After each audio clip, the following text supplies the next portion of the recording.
Your Excellency, the Vice President of the Republic of Ghana, Professor Zenator Rawlings, the National Chairman of the NDC, aka General Mosquito, the General Secretary of the NDC, Comrade Fifi, National Executives, Members of Parliament, present, Ministers, MMDCEs, Comrades, Nene May, is that correct? Nana May, Nene May, Kenani May. Yes, I think the Ulame Su as well are here, so. Dear comrades, we've a tradition of celebrating the last day of the year together as we commemorate the 31st December revolution every year. This year, we're commemorating 44 years. This year, I stand before you as an orphan, but I have inherited new parents.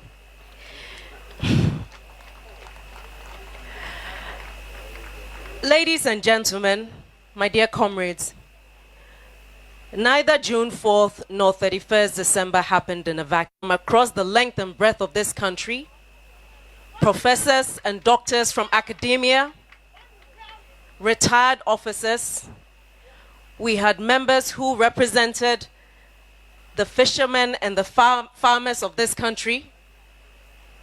Indeed, the 10-year history of the PNDC did not happen on the backs of military people. It was the inclusivity of every Ghanaian that made 10 years possible.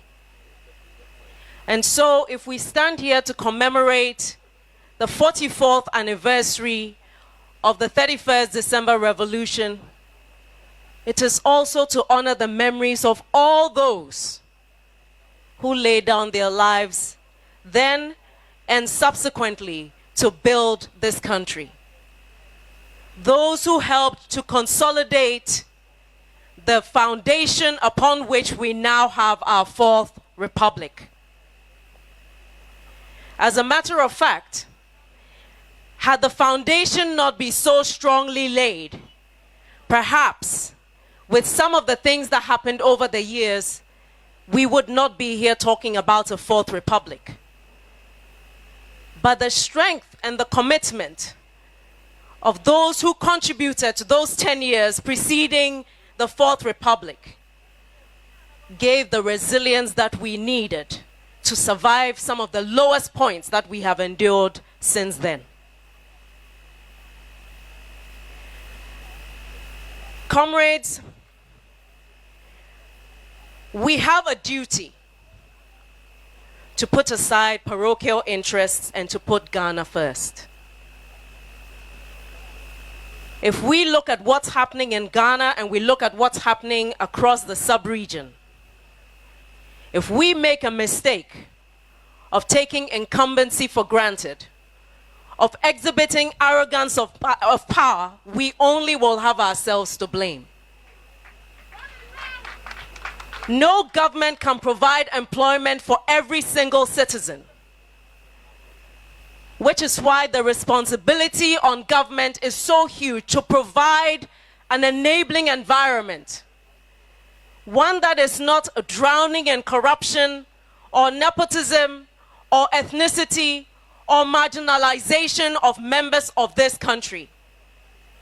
This country can only survive if we do it together, with dignity, with respect for one another, exhibiting those timeless principles of integrity,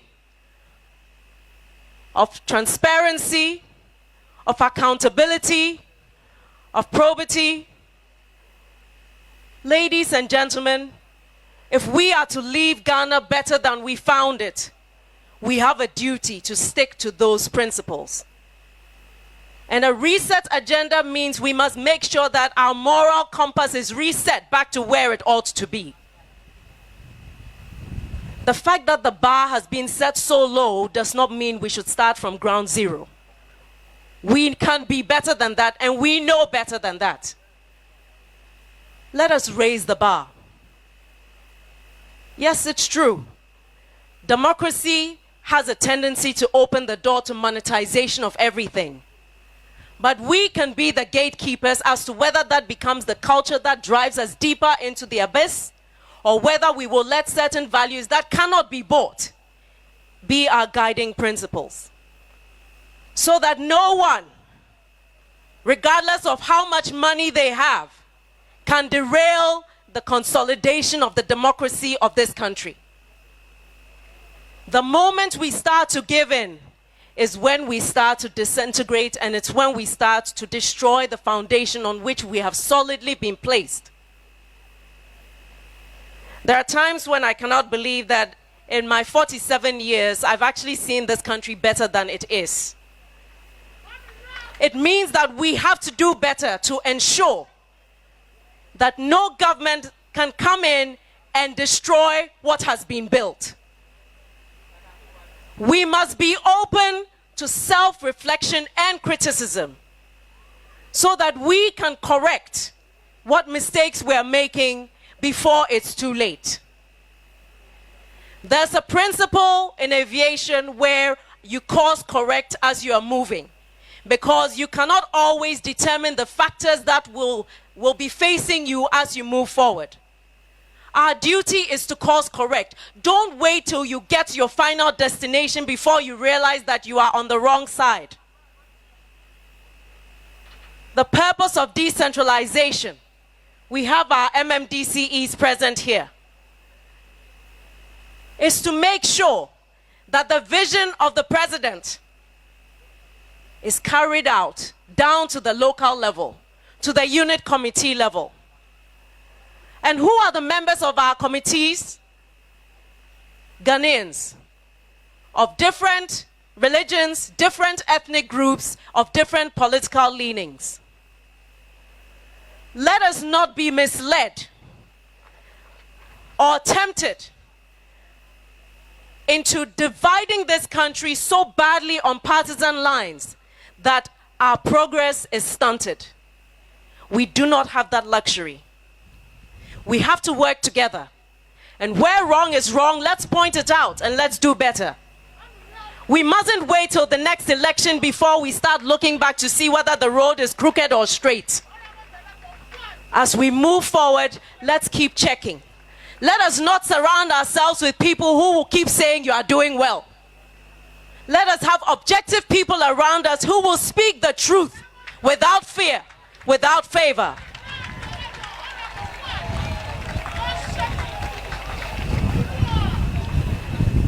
Comrades, whether appointed or elected, we all have a responsibility to do the right thing, to serve with integrity and humility, because your position, my position, anyone's position, whether elected or appointed, you are a custodian of the power of the people of Ghana.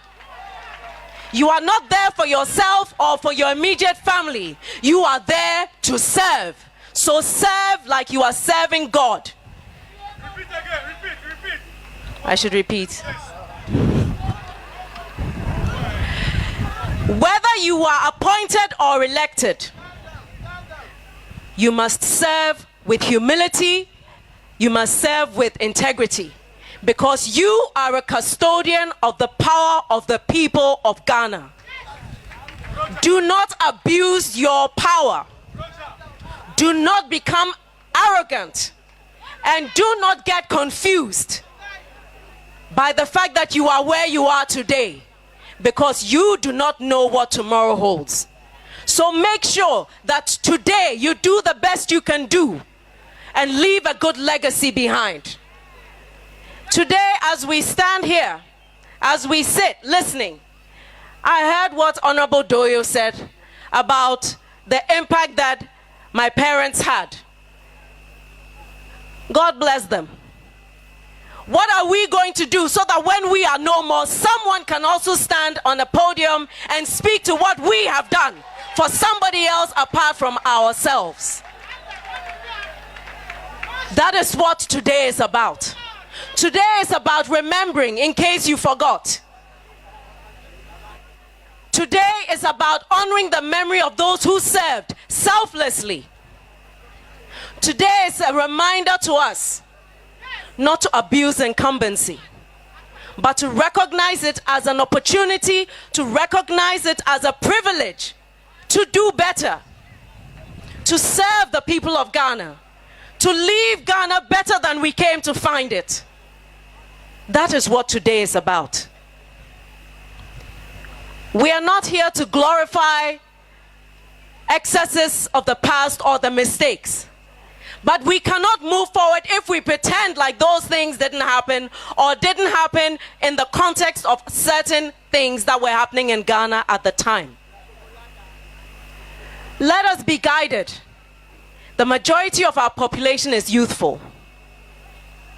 We must ensure that whether it's education, formal or informal, whether it's by provision of the skills that our people need, whether it's provision of electricity or roads, good roads, whether it is by making sure that the vehicles that people sit in for public transport are safe, so that we do not see the kind of death toll we see on our roads every year, whether it's to make sure that we don't have people cheating in exams and becoming doctors and nurses who are not sure about what they're doing and can kill patients. Let us also remember that it is honorable to be a teacher. And once upon a time, our best brains became our teachers. And so I will use this platform to appeal to His Excellency the President. When we are looking at policies, let's consider that our teachers are the ones who are going to build the leaders of tomorrow. And let's see how we can empower them to love their jobs and to serve. I know that the NDC, under his leadership, President Mahama, is trying to clear this whole red, gold, green system so we have one class, one set of children going to school without us having children staying at home. We have to make sure that the schools we started building, we finish. So we don't have overcrowded classrooms that make it difficult for teachers to impart knowledge, to guide our children, to instill discipline in our schools. It's time our teachers stop being afraid of children in the schools. We have to protect those who are imparting knowledge to our children so that they are comfortable and brave enough to do so. Parents, please. It's time we took responsibility. The teachers cannot be the ones who teach our children discipline and everything else. We have a duty to also bring our children up in the right way, to be the citizens we want them to be. And finally, I would like to appeal to all comrades. Let us not forget our values because of politics. Let's learn how to be decent to one another. Sycophancy will not get us anywhere. Let us understand that the red, gold, green with the black star must be a symbol of hope, a symbol of truth, of integrity, of love for our fellow human being and for our environment. If we have all the gold and oil and we don't have clean water or food, we are nothing. You cannot eat gold, you cannot drink oil. You need clean water and you need food that is not contaminated. We must protect our resources because those are the things that will outlast all the finite resources like gold and diamonds and oil. We must protect our land. We must protect our water. And we cannot leave it in the hands of a few. Each of us must take responsibility as a custodian, as a guardian of this planet and protect this land that we have. There are countries who produce more food than Ghana and don't have all the resources we have. We can do better. Let us do better and let us show that the revolutionary spirit still lives in us. and that the principles that brought about the PNDC into the NDC and where we find ourselves today. Let's remember it's about Ghana, it's about the legacy, it's about the next generation. Let's build transgenerational wealth. Let's ensure that we have discipline in our institutions. Let's make sure that we have consequence management, which means that people should know that when you do the wrong thing, there are consequences for it. And you can't get away with it just because you know Mr. A or Mrs. B. Let us be advised. This is a very volatile time in the sub-region. Let us not allow ourselves to become weakened and become a country that will fall like the others. We are a living example of what it should be. Let's maintain that example. I thank you so much. God bless us all. May God give us a better 2026. Thank you.